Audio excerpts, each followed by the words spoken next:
Salut à tous, ici Dorado pour une nouvelle vidéo où aujourd'hui on va voir les 5 défauts des parieurs perdants.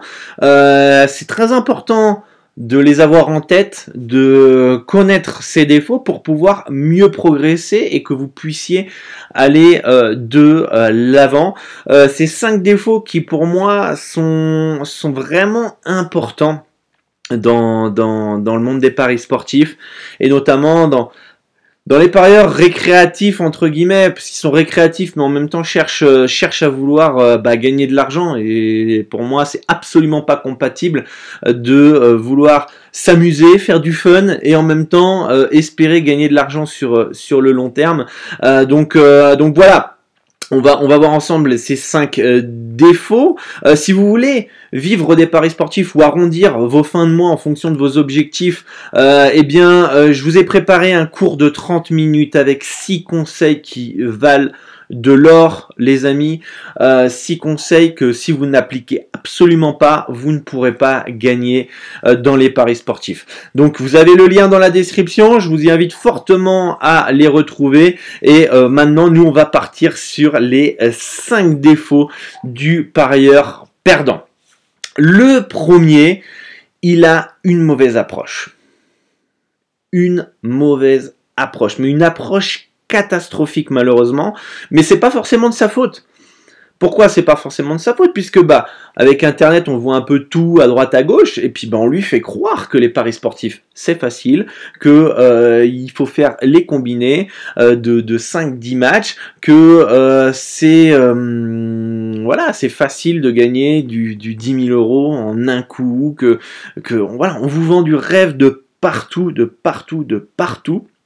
Et donc, ça fait que les jeunes, notamment, les jeunes autour de 18-25 ans à peu près, après on devient plus mature, on a plus d'expérience et puis on se rend compte généralement que c'est de la connerie, mais voilà, ils pensent que voilà, on peut devenir millionnaire, on peut ruiner la FDJ grâce aux paris sportifs. Donc ça malheureusement c'est un gros souci pour beaucoup, c'est la mauvaise approche en pensant que les paris sportifs c'est de l'argent facile.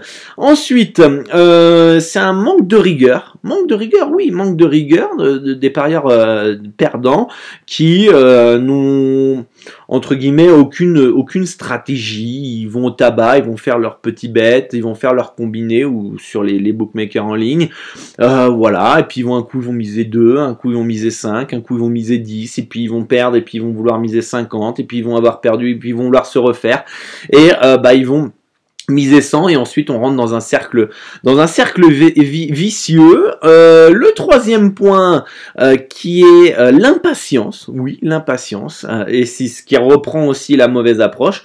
En voulant gagner trop vite, gros, les gens deviennent impatients, les gens veulent gagner tout de suite, veulent se refaire tout de suite, etc. Mais en fait, le problème, ils ont pas les bonnes stratégies. D'ailleurs, dans les 6 conseils que je vous donne qui valent de l'or, dans le lien dans la description, je vous explique tout, comment mettre en place tout ça. Donc ça c'est le troisième point, c'est l'impatience qui fait des ravages, mine de rien, qui fait des ravages. Ce qu'il faut savoir, c'est qu'un Français en moyenne perd 115 € par mois dans les paris sportifs, ce qui fait du 1400 € l'année. Donc ça c'est quand même assez problématique. C'est pour ça que notre chaîne est là, pour vous aider au maximum et vous donner tous les bons outils dans les paris sportifs.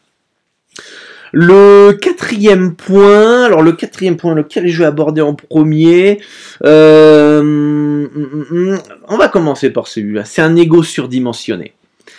Ego surdimensionné des parieurs perdants. Pourquoi ego surdimensionné? Parce que là, moi, je peux vous le dire, on est à 2000 personnes sur le Discord. Vous avez le lien dans la description pour nous rejoindre, c'est gratuit.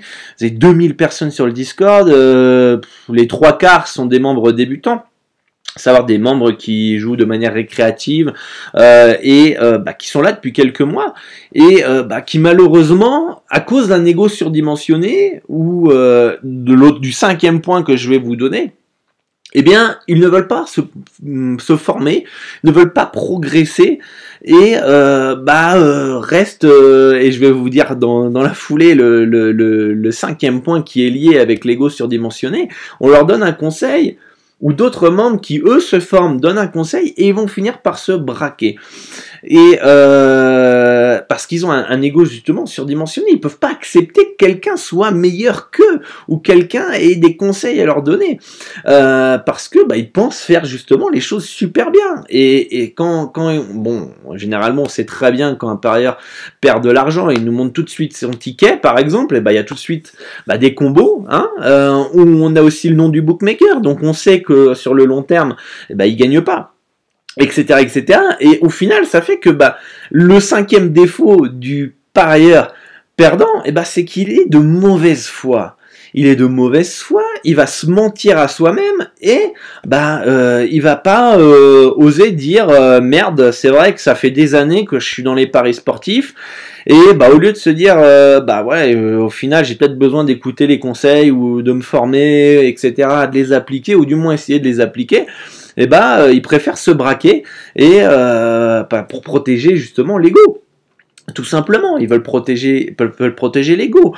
À partir du moment où il y a des gens, je dis mais tu connais pas les paris sportifs, ça se voit dans ton discours. Elle me dit mais si, je suis là dans les paris sportifs depuis 5 ans, etc. Regarde mes tickets. Et là, ils me balancent des tickets avec plein de combos qu'ils ont gagnés. Et puis voilà, la personne se ment à elle-même, qu'on sait très bien mathématiquement, avec le TRJ de certains bookmakers, que sur le long et des conditions générales d'utilisation, que sur le long terme, c'est pas possible de gagner. Donc du coup, qu'est-ce qui se passe ? La personne va te faire croire qu'elle a gagné, et elle va se mentir à soi-même, elle va être de mauvaise foi. T'as beau lui démontrer de A à Z qu'il peut pas gagner, et il va se braquer, et puis autant le laisser dans son coin s'il ne veut pas progresser. Donc ça, c'est les gros défauts des parieurs qui perdent de l'argent sur le long terme. L'impatience, le manque de rigueur, la mauvaise approche, les mauvaises croyances, etc. L'ego surdimensionné et comment ça s'appelle, être de mauvaise foi, se mentir à soi-même. Donc des fois faut accepter peut-être des fois de pas tout savoir et de retomber sur terre et dire ok faut que j'apprenne des autres qui sont passés par les mêmes situations que moi et puis il y a rien de mal, on n'a pas la science infuse, on connaît pas tout et au début nous on sait pas lire et c'est pas pourtant parce qu'un mec il va dire je sais pas lire, ah si je sais lire le mot avion et on va pas se braquer parce que le prof il va essayer de nous apprendre à lire. Enfin, c'est assez étonnant, mais c'est comme ça et je pense que c'est principalement lié au fait que le piège du pari sportif, et ça je le dis assez souvent dans mes stories sur Instagram. D'ailleurs, vous pouvez me suivre sur les réseaux sociaux. Les liens sont dans la description. Le souci, c'est que tout le monde a un avis sur une rencontre sportive, tout le monde connaît des équipes et des joueurs. Et en fait, pense que le fait de savoir ça fait qu'ils peuvent gagner de l'argent dans les paris sportifs. Sauf que connaître le sport, c'est pas forcément ce qui va vous faire gagner sur le long terme. Je connais des gens qui connaissent absolument pas tel sport et puis pourtant parce qu'ils sont hyper forts en maths et ils ont des putains d'algorithmes, etc. Ils arrivent quand même à s'en sortir face au book et pourtant ils connaissent même pas un seul joueur. Ils ont juste des statistiques. Donc voilà. Faut relativiser tout ça et c'est le piège en fait pour moi des paris sportifs, peut-être des médias, qui fait croire que les personnes sont compétentes dans un tel sport. Ok, on peut très bien connaître tous les joueurs de toutes les équipes.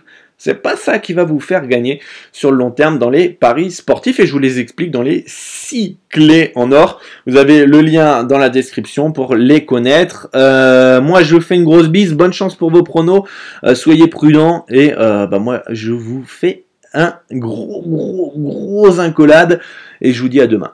Ciao.